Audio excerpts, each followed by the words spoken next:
seated saw. I really want you to think about using your legs for this. So I'm going to give you a couple of different leg positions. First, we're going to go wide in like a Pilates V. I want you to sit on the edge of your chair as long as you don't think that you're going to fall off as you turn. And here's the thing with saw. With saw, we're trying to keep our hips where they are so that the twist is just in our torso before we curl over. So if you're seated close to the front of your chair and you go to turn and your butt bone, your sits bone, which is your butt bone, comes off and something wonky happens with your legs, you know that your hips are moving with you. So in the last one, that hip mobility piece that we did for corkscrew was amazing. If you loved that, go back and do that one. But this one, we're going to try and keep them still. If you have a little bit of a slippery chair, then you just might want to grab something that's just a little bit grippy. If you have some grip socks to sit on maybe, or I know a lot of people don't have like a sticky pad, but if you have like a sticky yoga mat or something, try and do that. This chair is actually pretty slick, but I think I'm going to be okay. All right, so we're in a wide Pilates V, and we start in our tall spine. Now, taking the arms out to the side, if this is too much or if you have some shoulder stuff going on, you can absolutely put your hands here, or you can cross them in front with your elbows just a little bit high. That'll just give you some room when we go. So any of these are okay. We want to feel strong in our bodies without feeling any pain or hurtful strain. So if this is too much to take the hands out, then find somewhere where you can sit tall and be comfortable with your arms a bit lifted. Because even if we lift them, we're still making them strong. They just don't have to be all the way out here. Okay, press down into those feet. And if it feels like you're a little bit too far away, you can walk the feet in a little bit. Otherwise, you're gonna walk them out. Press the full foot down so that you can engage. So as you press down, see if you can maybe like turn your butt on a little bit, like just get some action going back there. Some engagement, and take your arms out to the side. And this is going to depend on what you have behind you. So if you have a wall right behind you, you might hit. You may have to go to this variation or this variation anyway. I don't have anything I think I'm going to clear. You're inhaling tall. So we'll start our swan now. That was a lot just to get here. Feet are pressed in. They're wide. Your feet are pointed out. Arms are out to the side. Nice big inhale. And as you exhale, you'll twist, keep that hip steady, and then you'll curl over. Press into the feet to help you lift your spine and come center. Inhale in the middle, exhale, and continue to exhale.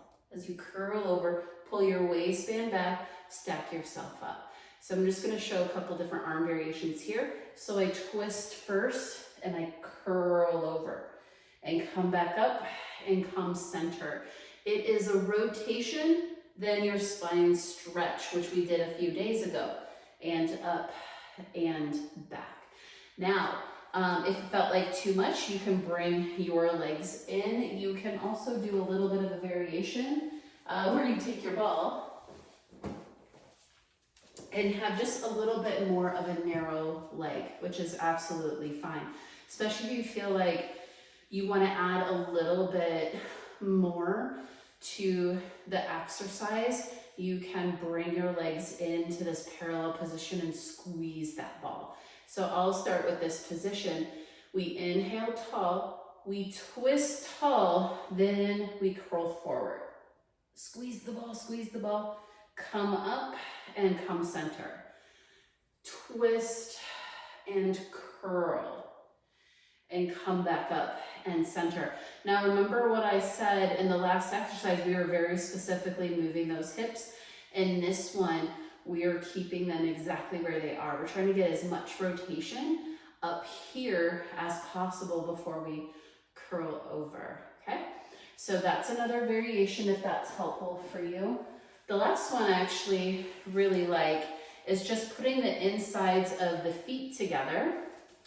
And I'm gonna just take that down a notch. Put the the insides of the feet together. You're sitting still on the edge of your chair. And I like to line up the balls of my big toes and my heels. And I don't really say toes because, you know, not everybody has all their toes, and that's okay.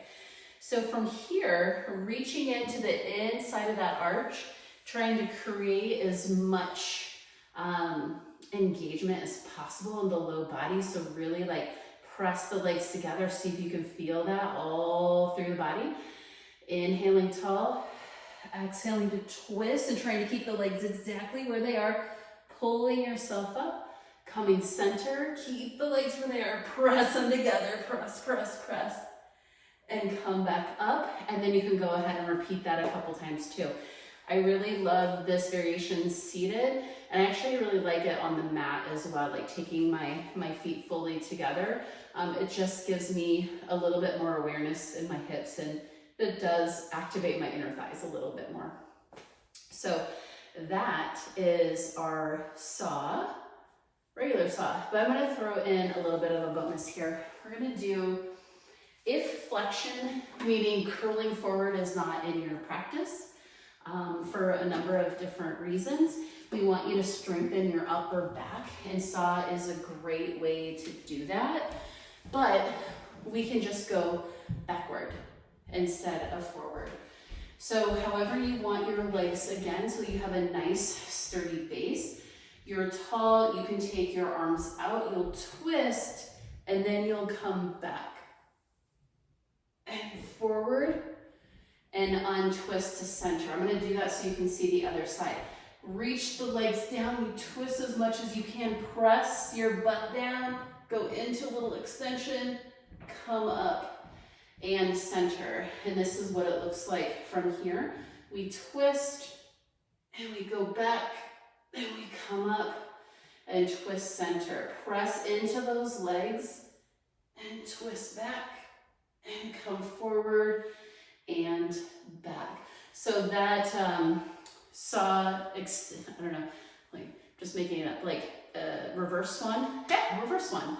There we go. That reverse swan, really, really good work to still be able to get slow rotation. So very slow rotation.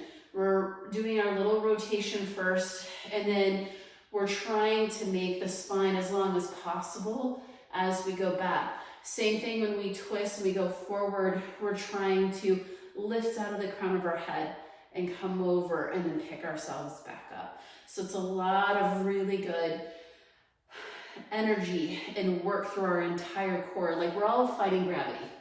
We're all fighting gravity. So how can we pick ourselves up and strengthen all of the muscles in our back and also get our legs in on the action too? So I hope you liked saw and reverse saw. Let me know what you think. These seated variations are fabulous. I love them all.